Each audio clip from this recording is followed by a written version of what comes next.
Nous envisageons ici la liaison covalente. C'est la formation d'une molécule à partir de deux atomes qui ne sont pas des atomes métalliques. On va regarder aussi, concrètement, nous allons avoir un partage d'électrons entre par exemple un atome et un autre non-métal ou entre deux non-métaux. Nous envisageons ici le cas de la liaison covalente entre deux atomes qui sont identiques. On va mettre en commun un seul électron pour chacun des atomes pour former une seule paire liante. Dans ce cas-ci, par exemple pour le dichlore ou le diiode.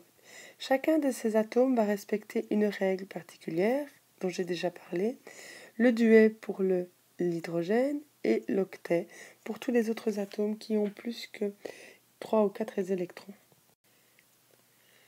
J'ai représenté ici les structures électroniques de chacun des atomes qui forment les molécules. Les deux atomes d'hydrogène d'une part, et enfin les deux atomes de chlore d'autre part. Si j'observe d'abord ce qui se passe chez les hydrogènes, je vois que chacun des hydrogènes a un électron à mettre en commun. Ils vont donc former une seule liaison. Pour ce qui est du chlore, aussi un électron à mettre en commun. Ils formeront donc une seule paire liante. Si j'observe ce qui se passe dans chacun de mes atomes, je m'aperçois que si je prends l'hydrogène avec la paire liante, chacun des hydrogènes ici a deux électrons, ce qu'on appelle le duet. Chacun des chlores ici, si je prends comme ceci, a 8 électrons, ce qu'on appelle l'octet. Ils ont atteint une certaine stabilité.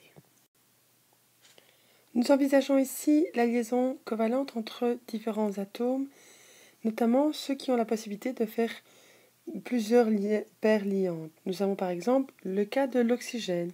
L'oxygène a 6 électrons sur sa dernière couche, donc 2 électrons célibataires et 4 électrons qui sont mis dans des doublets. Si je regarde les 2 électrons célibataires, ils vont donc pouvoir former 2 paires liantes, que l'on va indiquer comme ceci.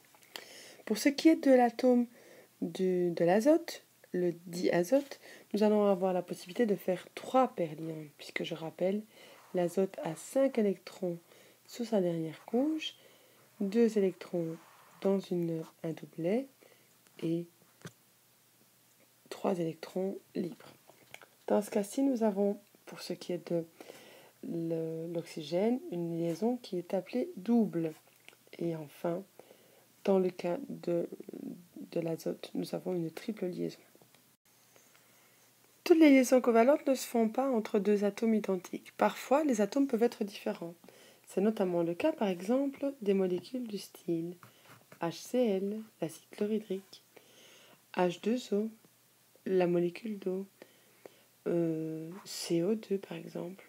Toutes ces molécules-là sont des molécules avec deux atomes différents.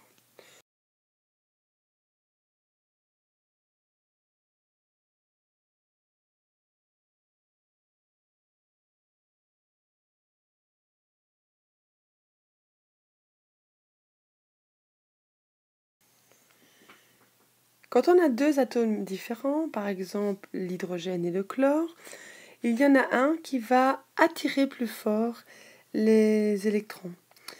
Le partage ne va pas se faire de manière équitable. Alors je reprends, j'écris toujours H d'abord et puis le chlore après.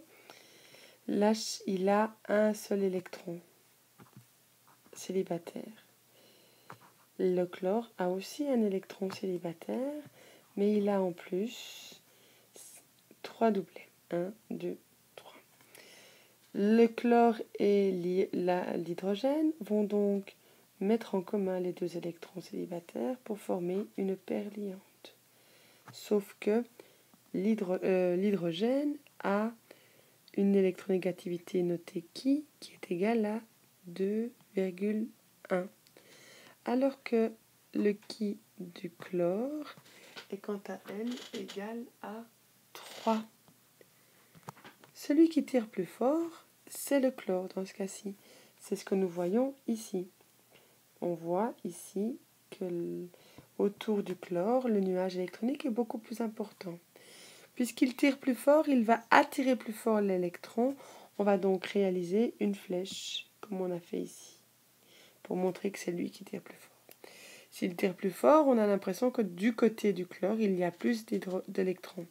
S'il y a plus d'électrons, nous allons noter une charge, ce qu'on appelle une charge partielle. Cette charge partielle, c'est un delta. On va l'écrire en mauve. Les électrons qui seront plus attirés vont apporter une charge partielle négative pour le chlore et on va avoir une charge partielle positive pour l'hydrogène. Au total, on a bien une molécule neutre, sauf qu'il y en a une qui est plutôt positive et l'autre qui est plutôt négative.